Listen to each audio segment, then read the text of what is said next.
Kalau Anda dicaci, cukup diam saja dan mengatakan dalam hatinya bahwa seandainya dia tahu aib saya ini lebih banyak bisa diungkap daripada yang ada sekarang ya. Tanamkan dalam hati kita. Jadi waktu sujud itu kita minta kepada Allah, ya Allah, berikanlah saya kesabaran menghadapi semua cobaan yang menimpa saya. Termasuk cobaan itu kalau ada orang yang memaki-maki kita. Mudah-mudahan kita semua ini kita bisa tahan semuanya. Dan saya melihat dulu, subhanallah, memang guru kita, ulama kita dulu, saya pernah menyaksikan ada seorang ulama besar di Boni ini sudah meninggal juga, termasuk dia level-level yang guru tauhid dia. Mereka dimaki-maki, ya, dimaki-maki oleh pejabat. Itu adalah lama dimaki-maki dia. Ada masalah WC dulu saya lihat di sini di pesantren dulu. Mereka dimaki-maki banyak sekali. Kita berkumpul melihat subhanallah. Dulu kita tidak pernah dia ngomong sekalipun, dia tidak pernah dia ngomong. Dia kena pidana si dia ngomong pada mari. Padahal tuduhannya itu adalah kalau kita adalah tidak benar karena mereka dia berkata dia adalah sebagainya. Tapi mereka dituduh, dicaci dan dia tidak pernah dia ngomong sekali. Hanya dia berdiri saja, dia dengarkan apa yang dia ucapkan semua itu. Mungkin sudah selesai dia capek, dia ngomong sudah selesai, dia berangkat, dia sudah pergi. Dan ini masih ulama kita kan masih berapa levelnya itu dan dari apa lagi setiap masjid adalah ikut serah kepada Rasulullah SAW. Jadi kesabaran bisa muncul itu kalau memang kita selalu kajian-kajian karena pribadi-pribadi para sahabat. Kemudian selanjutnya jemaah yang dimuliakan oleh Allah Subhanahu wa taala, itulah Abbas ya, sepupu Rasulullah SAW yang banyak dia bersabar kalau mereka dimaki dan lain sebagainya. Jadi mudah-mudahan kita yang sering ikut kajian, kalau ada yang memaki-maki kita, bersabarlah, karena kesabaran itu adalah memiliki nanti keutamaan di surga, memiliki pintu yang mana dia mau masuki. Kesabaran, apa yang bersabar. Apa yang dimaksud kemarin kesabaran? Alias kesabaran dari saya ya guru. Ya, menerima ridha,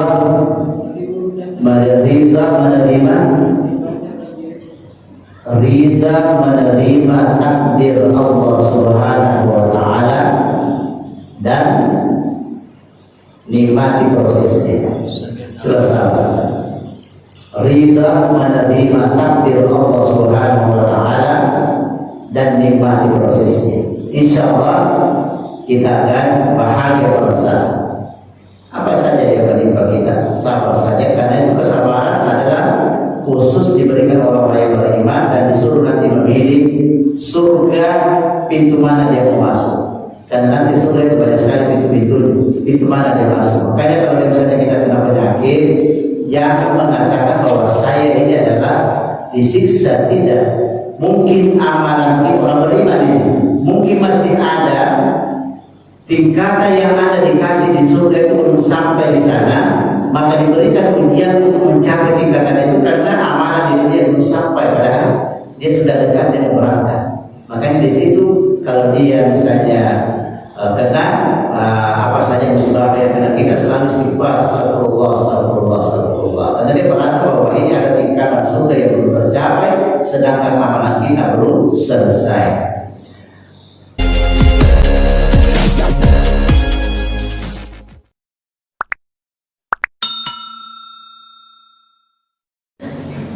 Bismillahirrahmanirrahim. Assalamualaikum warahmatullahi wabarakatuh. Waalaikumsalam warahmatullahi wabarakatuh. Innal hamdalillah nahmaduhu wa nasta'inuhu wa nastaghfiruh wa na'udzu billahi min shururi anfusina wa sayyiati a'malina. May yahdihillahu fala mudilla lahu wa may yudlil fala hadiya lahu.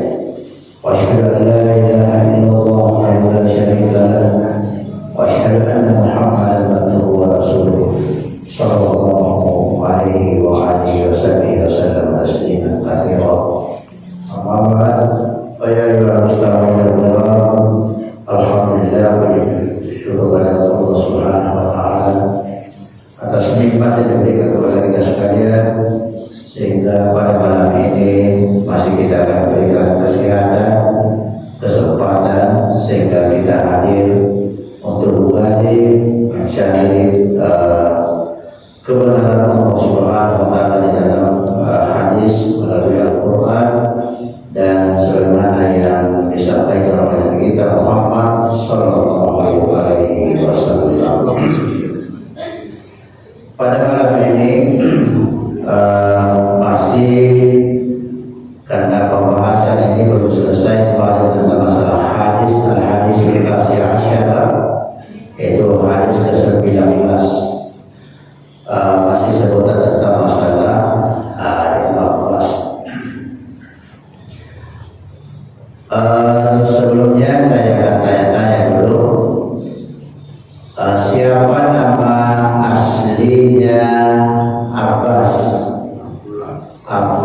Masya Allah, bapaknya namanya Abbas juga. Ya. Jadi katakan an Abi Abbas Abdullah bin Abbas. Terus Abbas ini apanya Rasulullah SAW? Sepupunya, sepupu satu kali. Dia saudara dengan Abbas dengan Abdullah, bapaknya Rasulullah SAW. Jadi sekali. Terus istri Rasulullah SAW namanya Maimunah, apanya Abbas? Saudaranya. Apanya Abbas? Rasulullah SAW punya sepupu satu kali. Terus istri Rasulullah SAW Maimunah Namanya Abbas. tantenya Abbas. Karena nama bapak mamanya Abdullah atau Abbas itu adalah Mufadil. Dia saudara dengan Maimunah. Maimunah adalah istri Rasulullah SAW. Makanya kedekatan beliau itu luar biasa. Jadi masih kecil dia sudah dapat banyak informasi tentang masalah hadis. Lalu setelah kita sudah menghafal hadis ini. Yang kemudian Abbas ini kita akan kaji karena beliau ini punya kelebihan yang luar biasa. Abbas ada ciri-ciri kelihatan anak-anak itu sewaktu dia masih kecil, seperti anak yang ikut pengajian begini, itu perlu nanti dicarikan guru yang pas, mana guru yang kira-kira membawa dia nanti dia jadi orang baik. Karena sudah ada ciri. Ada anak-anak kadang-kadang yang menangis kalau tidak ikut ke masjid. Ada anak-anak cucu kadang-kadang dia menangis kalau dia tidak bawa mengaji. Itu adalah ciri khas seperti Abbas ini. Jadi bapaknya begitu dia melihat anaknya ada ciri khasnya, ada misalnya kecenderungan tentang masalah agama, maka langsung dibawa kepada Rasulullah SAW. Dia bina. Makanya di sini masih kecil dia sudah pintar. Dan Nabi dia sudah mendoakan apa namanya Nabi kepada Abbas, Allahumma faqih fiddin wa 'allimhu ta'wil.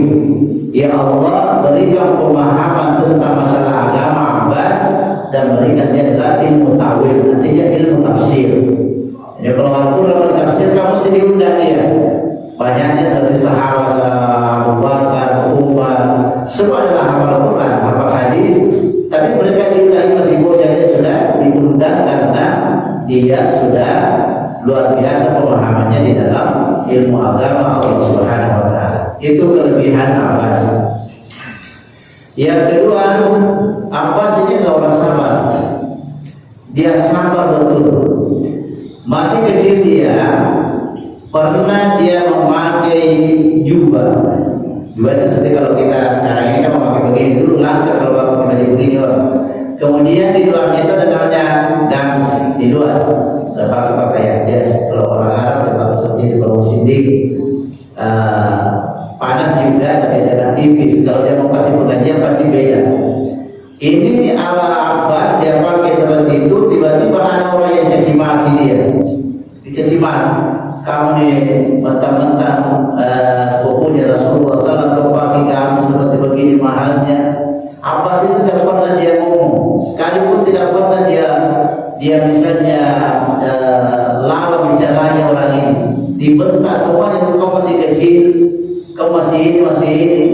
Abbas dia diam saja, tidak pernah dia ngomong dia. Luar biasa kesabarannya memang. Setelah dia Abbas ini dia sudah habis marahnya orang ini, dia bentak Abbas, baru dia bilang sudah selesai. Dan sudah selesai. Orang Arab kan biasa seperti itu. Sudah selesai. Hanya Abbas dia buka bajunya kemudian diserahkan. Kau ambil ini. Kira-kira kalau kita bagaimana posisinya kalau seperti itu? Kalau misalnya kita baru beli mobil baru, ada tetangga bentak-bentak kita mentang-mentang kau baru jadi kau sudah beli mobil bagaimana? Kasih. Di saat kamu milih itu. Kasih. Jangan sampai di situ. Cukup mungkin kita sebagai orang beriman ini tidak usah kita akan lawan bisa.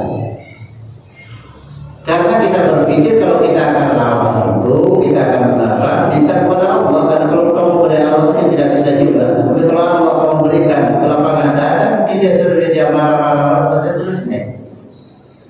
Makanya itu apa sih ini mereka dikaji tentang masalah akhlaknya memang luar biasa.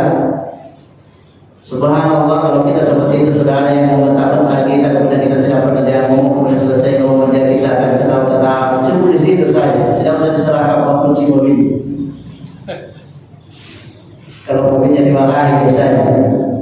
Karena ini kadang-kadang ada orang dia marah tidak beralasan sebenarnya, tidak masuk akal sebenarnya dia marah.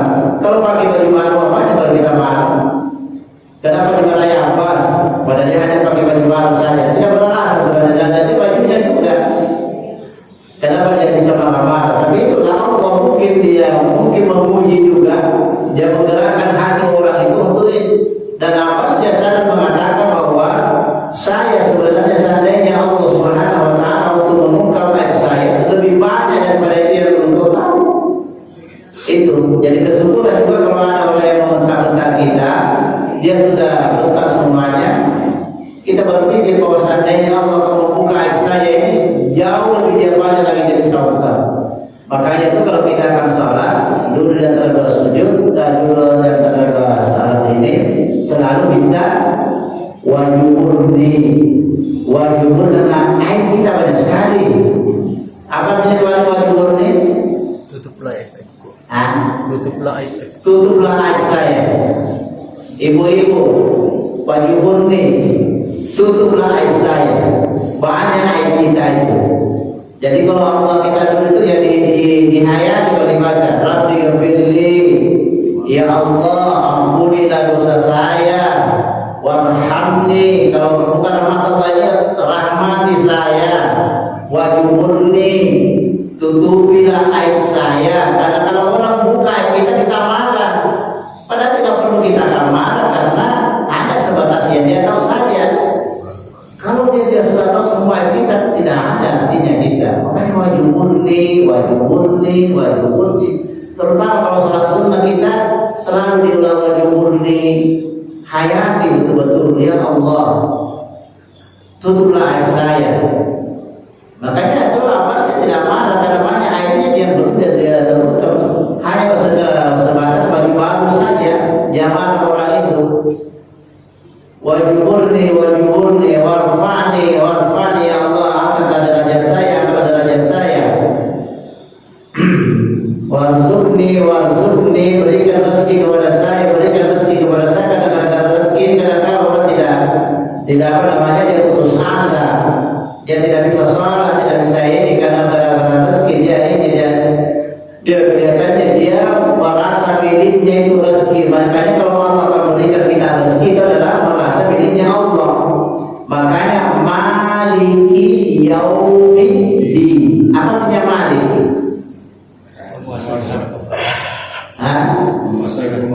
Menguasai. Ya sebenarnya itu maliki adalah harta kita ini adalah milik Allah. Milik Allah yang kita masih simpan itu milik Allah. Yang masih ada di bank itu milik Allah. Dan nanti kita di hari pembalasan itu berturangan dengan kita. Kalau sebelum kita belanjakan di dunia ini itu milik Allah. Kecuali ada sudah sumbangkan, infakkan, baru milik kita. Yang belum kita akan serahkan ini adalah milik Allah. Dan kalau milik Allah, nanti kita akan dia setelah dia hari pembalasan di akhir nanti itu pasti kita akan tabrakan dengan harta kita. Dan ditanya dari mana, dan bukan saja kita dari mana belanjanya pun ditanya nanti. Kau kenapa kau tidak belanja? Ada apa? Ini pertanyaan Allah Subhanahu Wa Taala. Dia yang mau kita nanti. Jadi maliki yaumiddin. Jadi makanya itu Abbas ini semua akan menafsirkan Al-Quran yang mendalam sekali. Jadi pantas kalau akhlaknya adalah dia luar biasa. Jadi dia meminta kepada Allah Subhanahu Wa Taala rzuqni warzuqni, berikan rezeki. Kata Allah, kalau Allah memberikan rezeki kepada kita, insya Allah akan belanjanya juga baik. Daripada orang ya dia tidak sholat, dia tidak apa, dia mencari harta luar biasa, hanya dia lalaikan semua. Wahdini, apa artinya wahdini? Agak masih biasa betul perempuannya agak betul wahdini. Di ruangan tunjukkan saya. Apa artinya? Kalau sudah perasaan dia sudah senang berbuat baik, senang dia sholat, berarti sudah ada tanda-tanda hidayah. Bukan main. Kalau misalnya kita banyak kemudian merasa kita indah, kalau dia ikut kajian, ikut sholat, ikut apa, hidayah itu. Wahdini, wa'afini, wa'afini apa artinya wa'afini mana? Ya Allah berikan saya kesehatan. Makanya doa zikir sore itu selalu ada. Allahumma afini fi badani. Ya Allah berikan kesehatan pada saya. Wa basari, penglihatan saya. Semua kita minta. Itu doa zikir sore ada. Allahumma afini fi basari. Allahumma afini fi sam'i pendengaran. Allahumma afini fi badani. Doa zikirnya Rasulullah kalau sore-sore.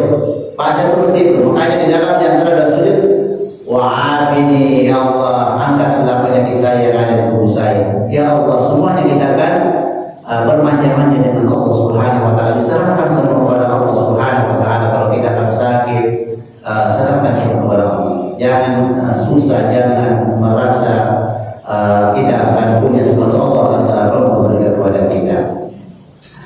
Jadi Abdullah bin Abbas, jadi hikmah yang kedua yang kita bisa ambil kepada sahabat Rasulullah SAW adalah tentang masalah kesabaran.